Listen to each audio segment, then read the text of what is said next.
Hello, everyone, and welcome into FCC Talk. I'm your host, Jon Rhoades, the Children and Family Minister here at First Christian Church, joined today by CJ Muston, the Student Minister here at First Christian Church. CJ, how you doing today? I'm doing great. How are you, John? I'm doing great, doing great. It's Thursday, so if people don't know, we record this on Thursday and then we post it normally Thursday night, so that way if you get the weekly announcement email, you can see it. But we do normally say that it's posted on Friday, so it just kind of depends. But yep, it's the end of the week, getting ready for the weekend and all that stuff. So I'm excited about that. Woohoo! Yeah.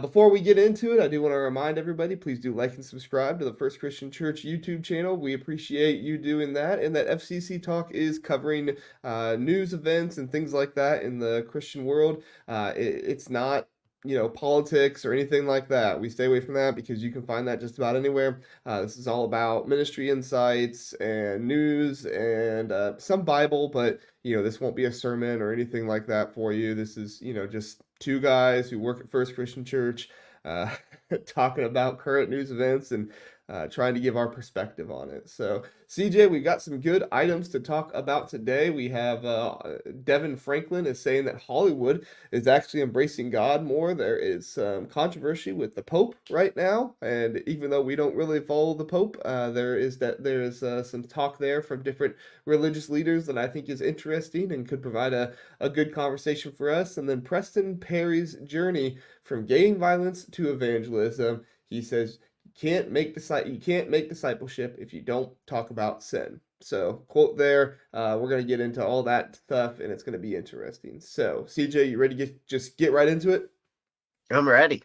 All right, let's do it. So our very first story is that Hollywood is embracing God. DeVon Franklin, a successful filmmaker, says that Hollywood has become more open to producing faith-driven content, especially after the pandemic. He notes, "I've never seen Hollywood more open to faith." Franklin believes the pandemic led to an increase in demand for inspirational content, which allowed faith filmmakers films like Jesus Revolution and Sound of Freedom to succeed post-pandemic. He explained a lot of the content that was working during the pandemic was inspirational content.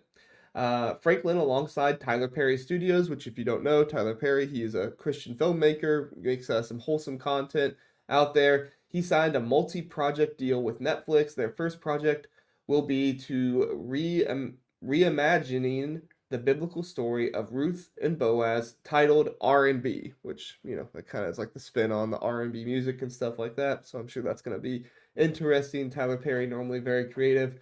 And then finally, Franklin's passion for storytelling began in his childhood after his father passed away. He said, "It was going to church and watching movies that became my therapy, which inspired his career as an inspirational filmmaker." Just a really interesting story here, CJ. My first question to you is just, do you agree that Hollywood seems to be embracing God more kind of post-pandemic and from what you've seen? Yeah, I do think that I've noticed I don't go to a lot of movies, but I have noticed there are a lot of faith-based films that are coming out and hitting theaters and doing well there. We went to go see the Skit Guys movies, and for first time movie run for the Skit Guys, it did really, really well. And so I do think that people are more open to faith-based and inspirational and encouraging films for sure. I'm seeing that quite a bit.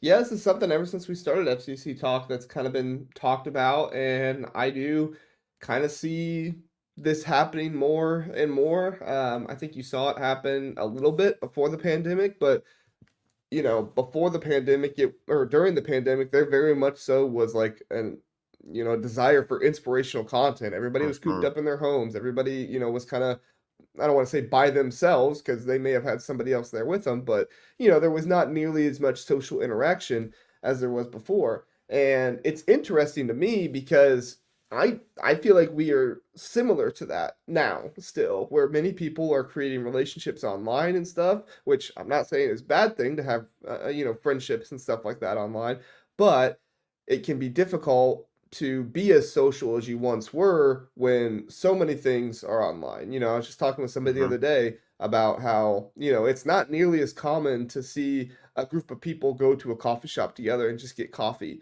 and drink coffee for an hour together and talk, or to see people go to a record store and play records together and listen to that kind of music and stuff, or go to a comic book store and just read comic books with other people there. That kind of stuff just isn't as common as it used to be. And so the type of content we see people really craving is the inspirational content. But CJ, I don't know if you have Netflix or not. Do you have Netflix? I do not. No. Okay.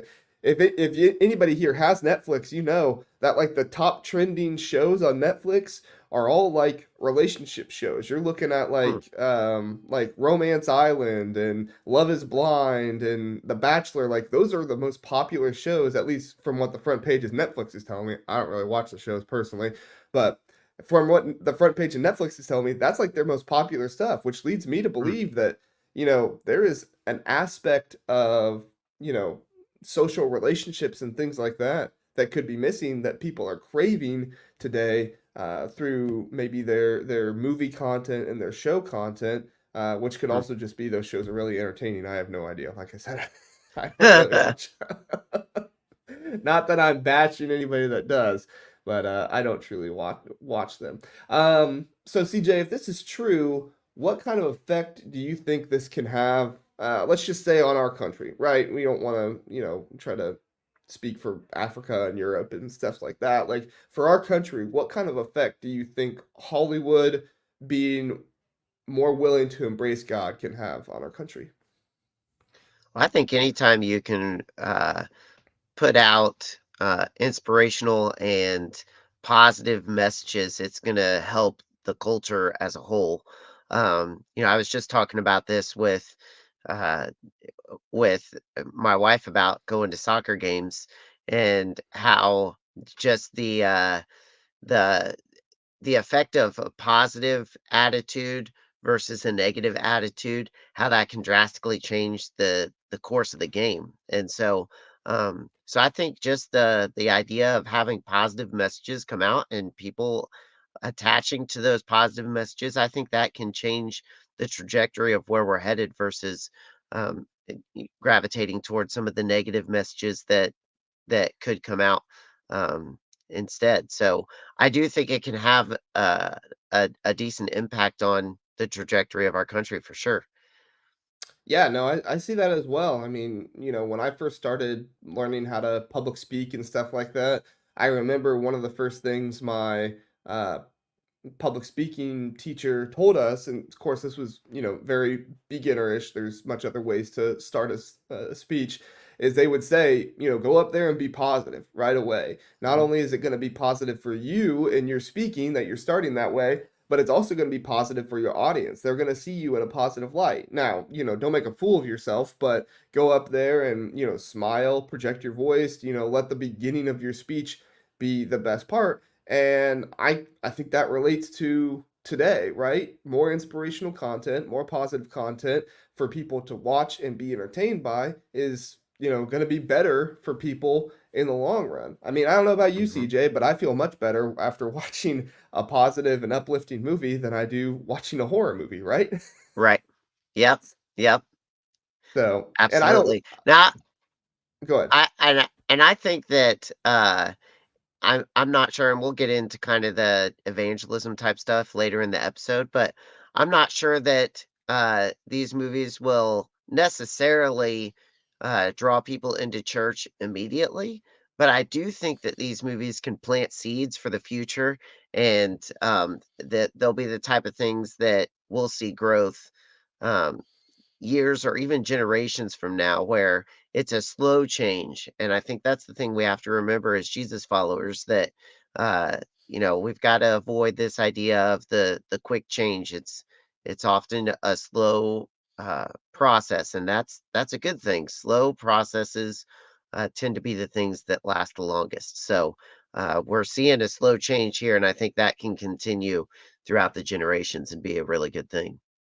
I agree. I agree, and you're right. We'll talk more about evangelism in the final subject, but I'll just touch on this really fast. Is that you know, don't just rely on these movies and this entertainment and TV shows as the only form of evangelism, right? Like still the greatest form of evangelism, discipleship, and really the only true form of it is, communication and relationships with other people and leading people to Christ.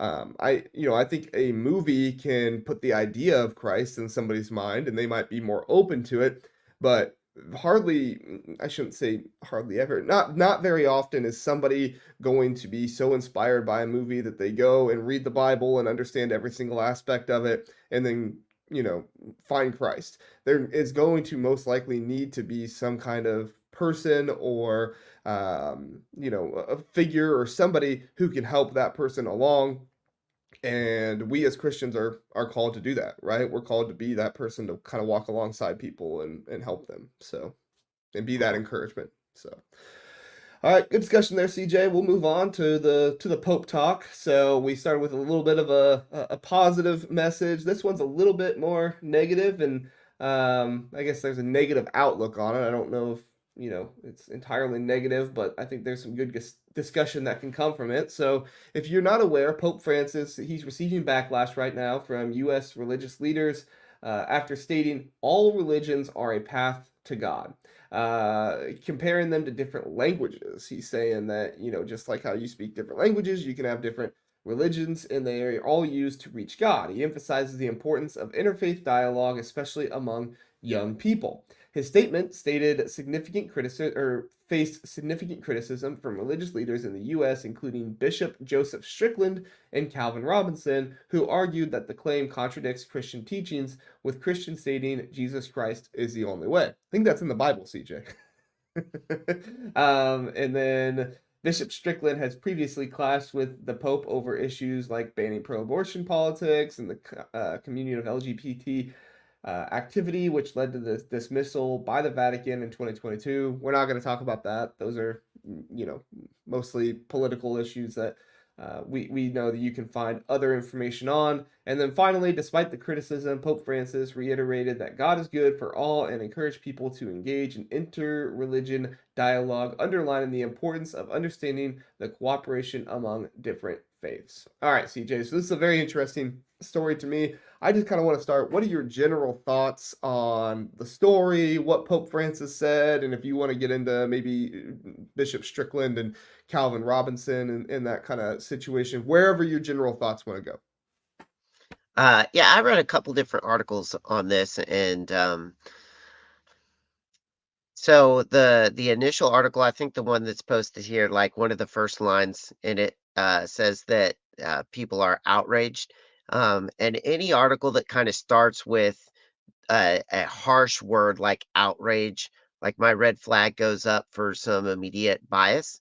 And so I read that article, and they talked about what he said, and obviously I believe that Jesus is the only way. And so then I started to kind of dig in and be like, okay, well, where was he speaking? Who was he speaking to? What was the context? We talk about this in our preaching often. Context is important. You can't take a Bible verse out of context. You shouldn't take a quote out of context. And so I started digging into the context of this, and I realized that, yeah, though he was speaking to a group of people in Singapore, so he was speaking a different language. So there is a translation change there, and his phrase could be translated a few different ways.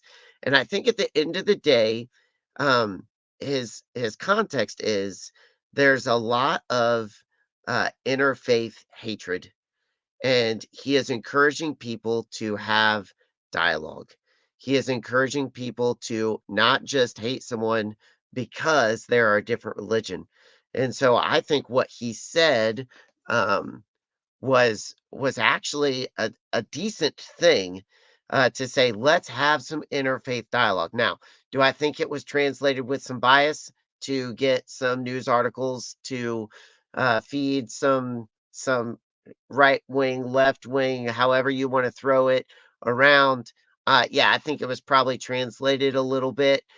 When you start to dig into how it can be translated, do I think he probably chose some words a little bit hastily? He went off script. Yeah, I think he probably chose some words a little bit hastily.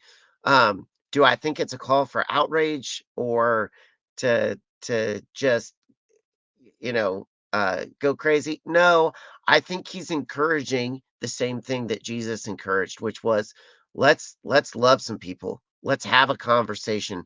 Let's talk about some things that we may not agree on. And at the end of the day, when we are open and have conversations with people we disagree with, and we can have a dialogue and we can talk about those things, what happens is in the midst of our disagreement, we can still express God to those people. And so, do I think that every religion is a pathway to God? Um, no, I think Jesus is the only way. Do I think discussions about different religions can be pathways to God? Absolutely. And so I think when we read these articles, we have to be really, really careful that we don't allow our own bias to immediately say, yep, absolutely, I buy into that 100%. And we really kind of dig in and start to say, okay, what was the intention? What was the context? Where was it spoken? What language was it spoken in? How was it translated? Who's writing the article? And we really kind of get a full picture. Because I think that probably the message that he was promoting was actually a really positive one. So, yeah, I know that a lot of people would disagree with me on that, and that's okay. What are your thoughts, John?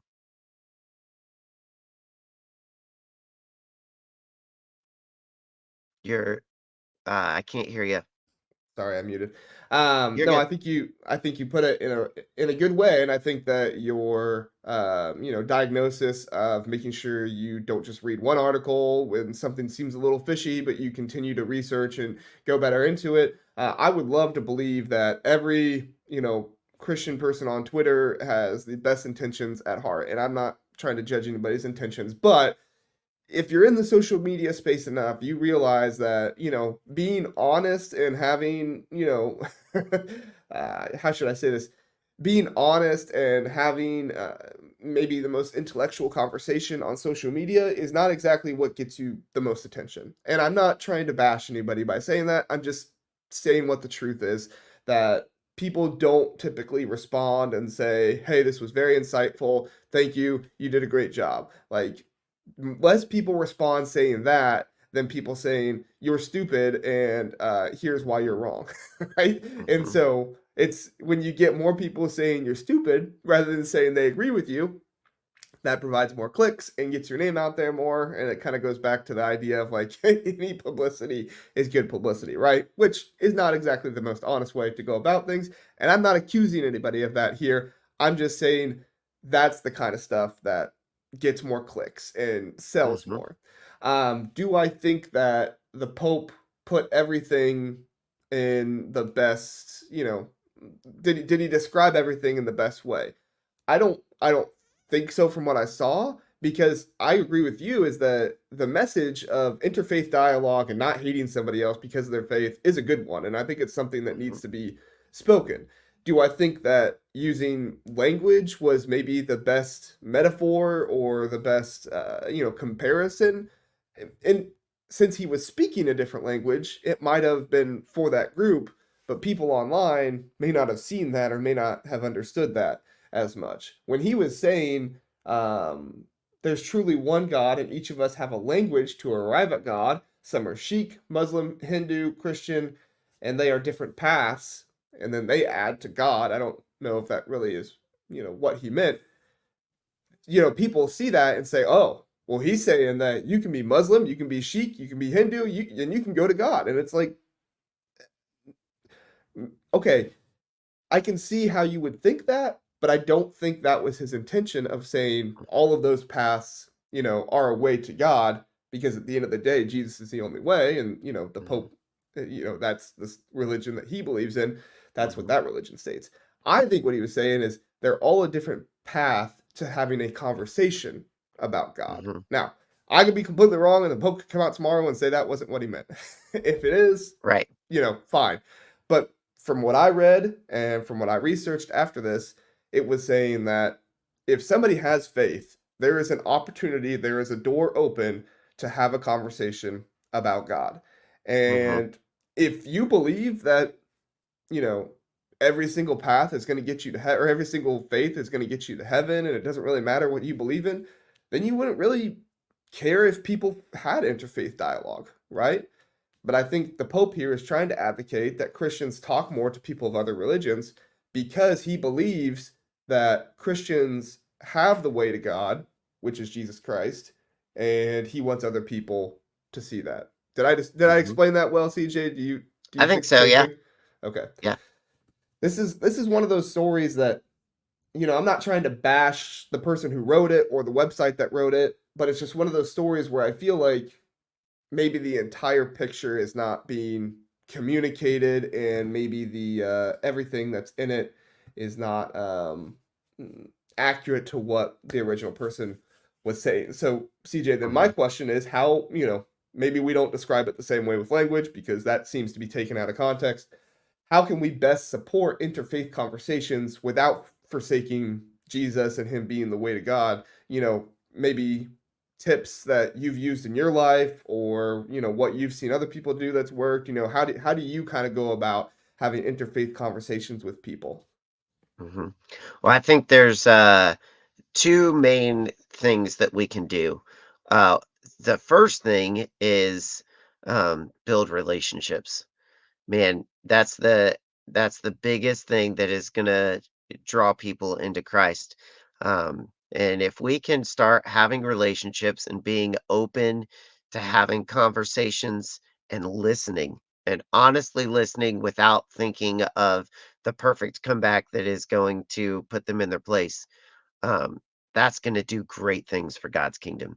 And so that's the first thing I would say is build relationships. The second thing that I would say, and this is a little less popular, is um, stop posting online.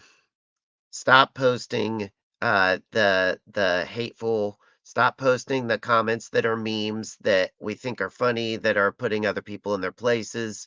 Stop posting the things that get all the likes and the clicks and the shares that because honestly, at the end of the day, when we post things and we click that post button and we sit back and we smile and we say, "That's right. That's the one that's gonna That's gonna stick get it to them, yeah. everybody. That's gonna get them right there." Those are the things that get people to look at Christians that are different faiths, different religions, believe differently, and they just say, "Ah, I'm out. I'm done." And you can see it online with all the arguments. You repost or you jump in on a post that is starting an argument, you are immediately pushing people away from Christ. And it's a really sad thing. It breaks my heart every time I see it. So build relationships, post positively. Uh, Yeah. let's let's let's let's change the culture online. Um, and I And know I know respond the culture. positively to people, right? Like if somebody Exactly. posts something positive, respond and be positive. Yeah. Exactly, exactly. I think those are the 2 biggest things in our world today that we can do is build relationships and change our online culture. Yeah. What Yeah, about you, John? What do you think? yeah, I agree. When I was in college, and this wasn't exactly a different faith, but something different in Christianity somebody believes in. We had a guy that came to KCU who was a 5-point Calvinist. Which, if you're a theological person, you know what that means. If not, then best way I can describe it is, it's a little bit more of a, I don't want to say radical. That's not the right phrasing, but it's just a very concrete belief that people have that Mhm, differs from a good amount of Christians who are, Church of Christ and some of the denominations that we typically align with.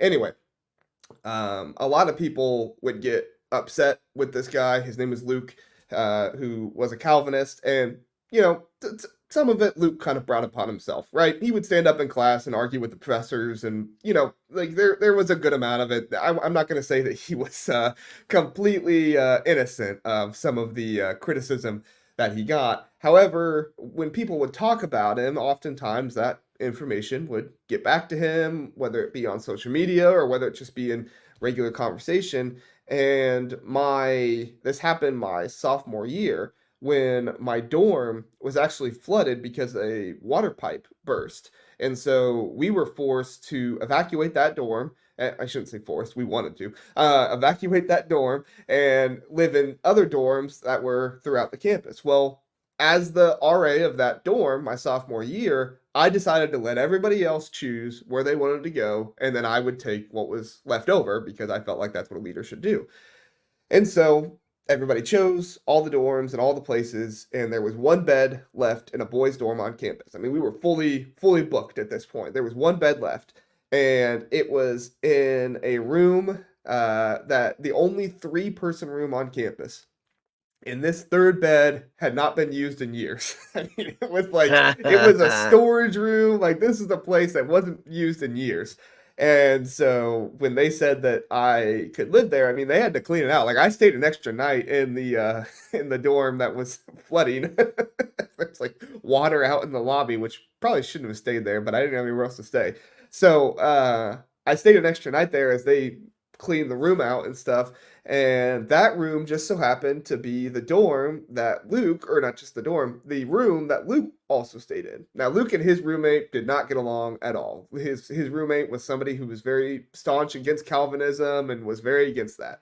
And so they would have arguments and get into it with one another. And you could tell, by moving into the room, I could tell Luke was having a really hard time because not only was he getting a lot of backlash from out on the campus with everybody else, but also in his dorm room, he had somebody who was continually to bringing up like the stuff that he would say and fighting with him about it, which again, Luke could have dropped some of it, but he continued to bring it up. That's kind of on him a little bit. And so when I moved into the room, I started realizing just how much like the gossip and all that stuff can kind of have an effect on Luke.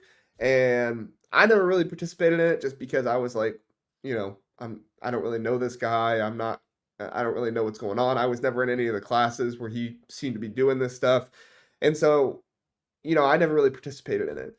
And then it come to find out after a few days of staying in the room with him, I was one of the only people on campus that he would have conversations with. He started sitting with me, in the library working on stuff. He would sit with me in the lunchroom or the cafeteria when we would eat there, and so he just started hanging out with me a lot more. And come to find out, one of the reasons why is because I was one of the only people on campus that wasn't ridiculing him and going at him for everything he would say and kind of go at people for. And so finally, him and I just kind of sat down and talked about it. He was, kind of open on like, hey, man, you're one of the only people that doesn't come after me and doesn't disagree with me on everything. Like, why is that? And I just told him, I was like, I don't think it's going to change your mind for me to gossip about you behind your back and be nasty towards you. I was like, if you want to have a conversation about what we believe, I'll, be more than happy to do that. I said, but I'm not going to be a jerk to you because I Mhm, don't think that's going to change anybody's mind or change anything at all. And so, mhm, through that kind of conversation and through working together and through him sitting with me more in the cafeteria when I was with my other friends, people started to realize that, I mean, Luke was a good guy. Like he was kind of he had a little bit of a sense of humor that not everybody maybe liked or understood, but overall, I mean, he wasn't like a bad dude. He just had a different belief than some other people. And so once people started to get to know Luke better, they started, hanging out with him and not so much talking about him kind of behind his back and stuff. And it really showed me how much, looking at other people and judging them based off their religion or speaking poorly, not just about them, but also their religion, because a lot of people find identity in their religion, and talking poorly about that really doesn't do anything. I mean, if I was one of those people that was gossiping about him constantly and talking about how, stupid he was and all this stuff, he wanted nothing to do with me when I moved into his dorm room. But because I was one of the few people on campus that, wasn't really doing all that stuff, it helped him, become friends with me and then become friends with other people. And we graduated together, and we had a good amount of the same friends when we graduated that we hung out with, and we're friends with each other with. And so I'm not going to credit myself with that entire story of him being friends with people, but I do think it's impactful to know that like even if you disagree with somebody, that doesn't mean you have to go after them and talk about how wrong they are, to them or anybody else. You can just say, mhm, you know, I don't really agree with them, but you know, I don't really know exactly what they believe as well, or I haven't really had that personal conversation with them to mhm, maybe judge or critique every little thing. So, does that make mhm. sense, CJ? Absolutely. All Yep. right, that. kind of a long story, but that's that's been my experience. So I fully Yeah. agree with everything you said, and I just want to say, not just online, but also just like in everyday life too. Like if you Mhm. and I do the same thing right now with a guy that I know that's Mormon. There are a lot of people that call Mormonism a cult and it's terrible and all this stuff. And I'm not saying you're wrong, but I am saying that by you saying that and talking about that, that gets back to other people. They're not going to want to Mhm. have those conversations with you. They're not going to want to talk to Mhm. you about Jesus and Christianity and that kind of stuff because they know that you have immediately labeled somebody else as a cult, which, Mhm. like I said, people oftentimes find their identity in religion, and so you label that religion a cult, and you're labeling that person as a cult member or stupid or however they describe it to themselves. So that's uh that's John's tip of the day. Just There you be go. kind. Free of charge right there. There you go. So all right, CJ. Well, this is our last story we're going to get to, and this is the one that's a bit more kind of evangelism centric. We've kind of been speaking about evangelism this entire time in Mhm. different ways, but this is about Preston Perry. Do you know Preston Perry?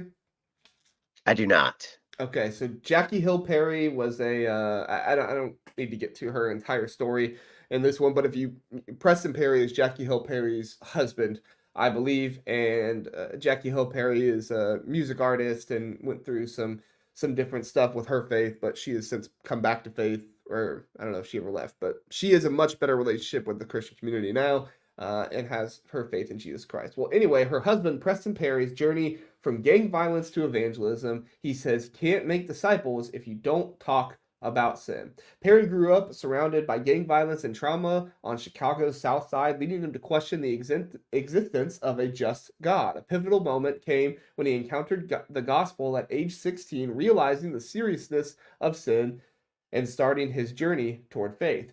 Perry's spiritual growth was influenced by a mentor named Gary, who showed him Christianity in action. Perry witnessed Gary's daily life, including his humility in confessing his own moral failings, which gave Perry a deeper understanding of authentic discipleship.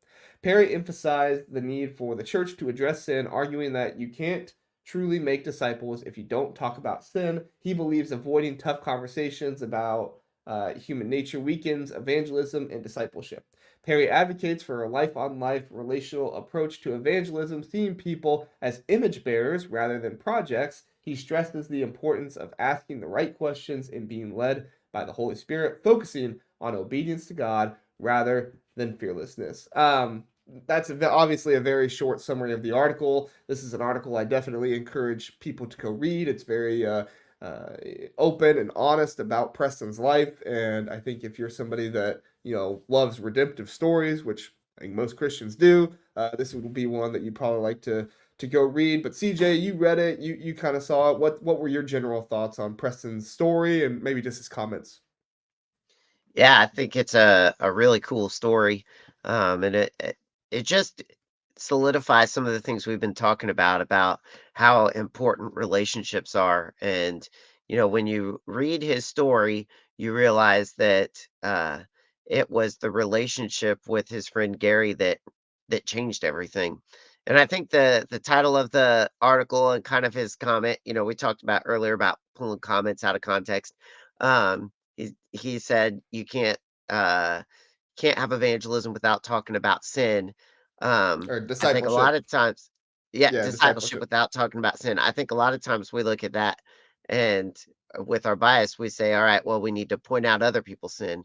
Well, if you Right. read the article, the thing that changed his life was not someone pointing out his sin, but it was someone admitting and being vulnerable enough to talk about their own sin. And so I think that's a really, really important point to stress is that he's not saying go out there and say, well, you're a sinner if you do such and such and such and such and such. The thing that changed his life was that relationship and someone coming alongside and being open and vulnerable enough to say, I struggle here and here's how God has changed me and helped me and how accountability can help me um and being open and vulnerable with those trusted relationships. And so I think that's one of the biggest takeaways that I took is, again, just open relationships and, being willing to be vulnerable, with the people that you trust and not so much the pointing out other people's sin. What are your thoughts, John?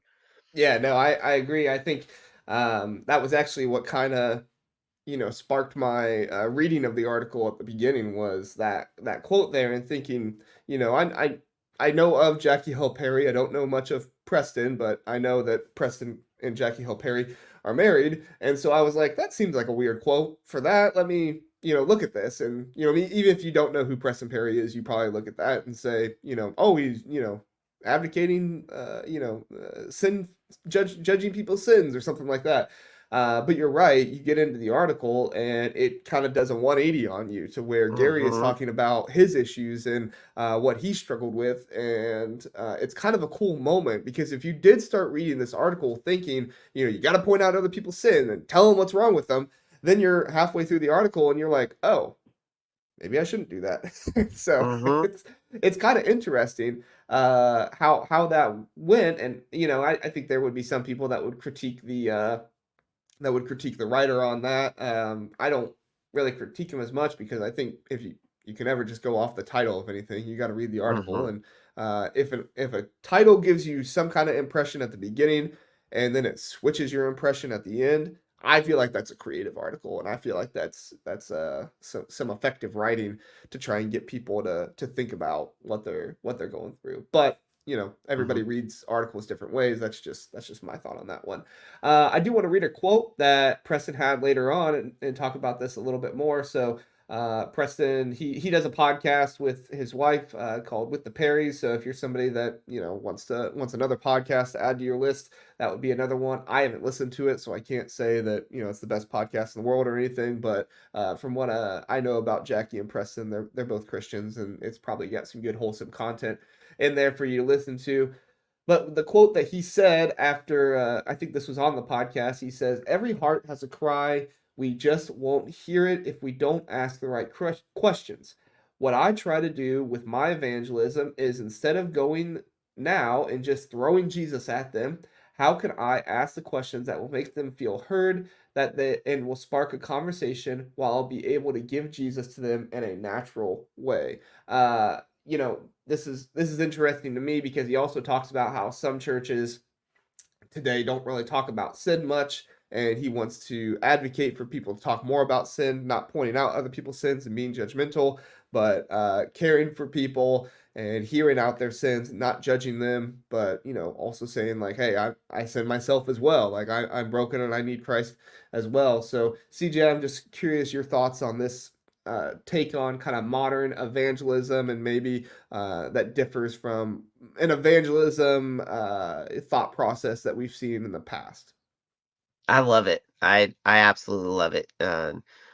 Relational is the way to go. I worked at Texas Roadhouse in college, and the servers there would count how many tracks they got, and not in a good way. It was always talking negative about the Christians that would leave the tracks, and so I think relationships, man, it just that's the way to go as far as evangelism for me. The tracks, as in like the tips, or what do you mean? No, like, instead of leaving a tip, they would leave like a "Find Jesus in this way," Oh, and, uh, and so they yeah, would yeah, that was always yeah, a negative thing. yeah. My my youth minister, he would always get so annoyed with that when I was in youth ministry. He would see that sometimes, and he would tell us, he would say, Jesus ain't a tip, people. He said, Jesus is supposed to change your life. He ain't a tip. He said, just tip them the way you're supposed to tip them, and then tell them about Jesus as well. He said you can do both. So Yep, it was it was always kind of funny. He would always get animated on that stuff. So his name was Rusty. He was from Kentucky, so that's why I kind of do the accent a little bit. But yeah, he would always get on that stuff as well. So which I yep. always found which I always found entertaining whenever he would kind of go off on that stuff.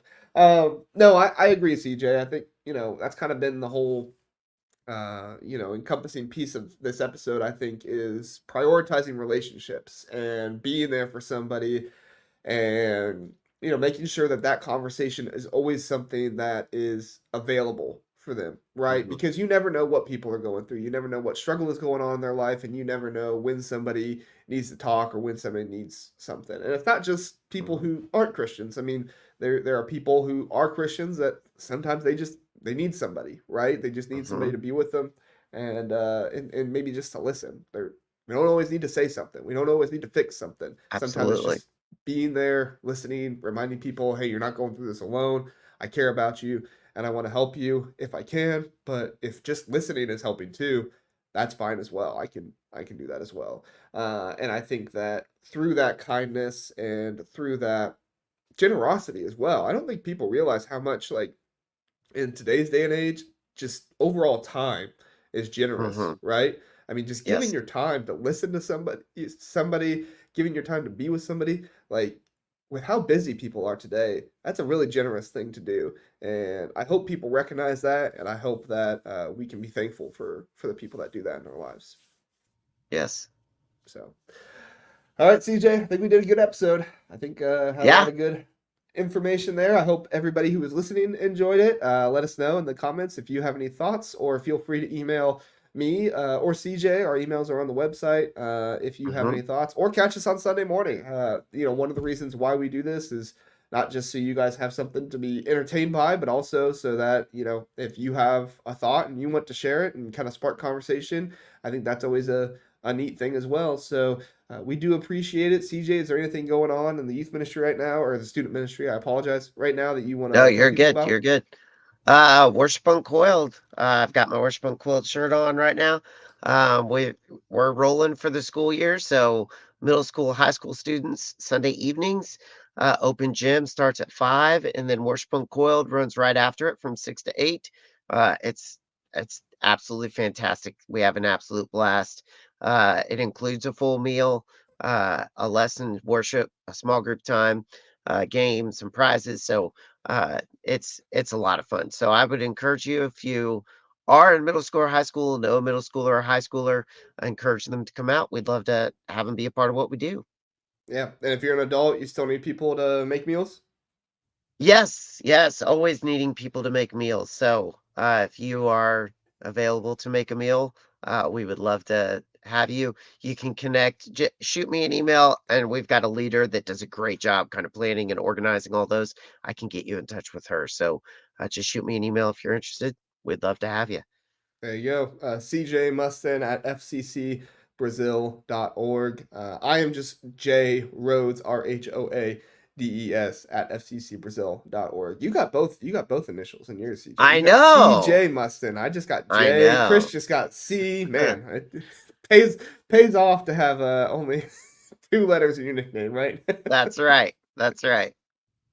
All right, good stuff. Hey, everybody, just want to say thank you again for listening or watching, whether you're on podcast or YouTube. We appreciate it, and we hope that you have a great weekend, a great rest of your week if you're watching this during the week afterward, and we'll see you on Sunday. Have a good one.